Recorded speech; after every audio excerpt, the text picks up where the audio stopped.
Баршаңызға сәлем.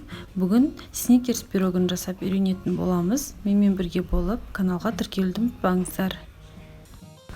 Бірінші осылай ұнымызды алып, үстіне қатып тұрған маргаринімізді я майымызды үккіштен өткізіп, осылай араластырып илеп аламыз.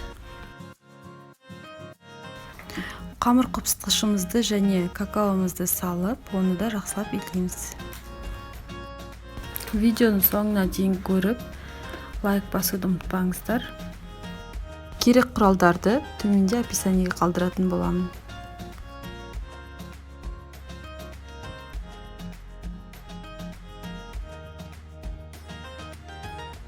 Басқа ыдысқа жұмыртқамызды алып, осылай венчиктің көмегімен жақсылап араластырып, оның үстіне қаймағымызды салып араластырамыз.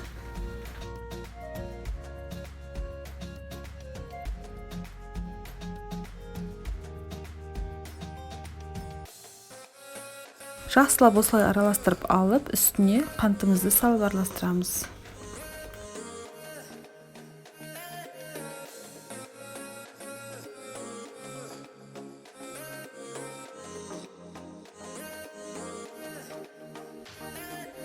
Дайын болған массамызды осылай ұнымыздың үстіне құйып, қолымызбен қамыр илейтін боламыз.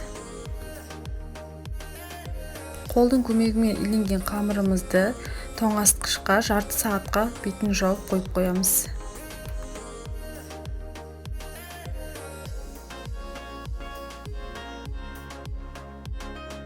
Басқа ыдысқа қойылтылған сгущенкамызды салып, оның үстіне орехымызды салып, араластырып дайындап қоямыз. Дайын болған қамырымызды тоңазытқыштан алып, оны екіге бөліп, осылай ұзын қылып жаямыз. Қамырымызды осылай формамызға салып, айналасын әдемілеп тегістеп аламыз. Қамырымыздың үстіне осылай дайындап қойған массамызды салып, оның бетін қалған қамырмен әрлейтін боламыз.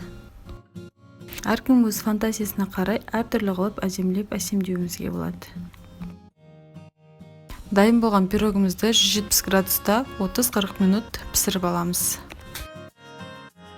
Осымен пирогымыз дайын. Астарыңыз дәмді болсын. Каналға тіркеліп, лайк басуды ұмытпаңыздар. Сау болыңыздар.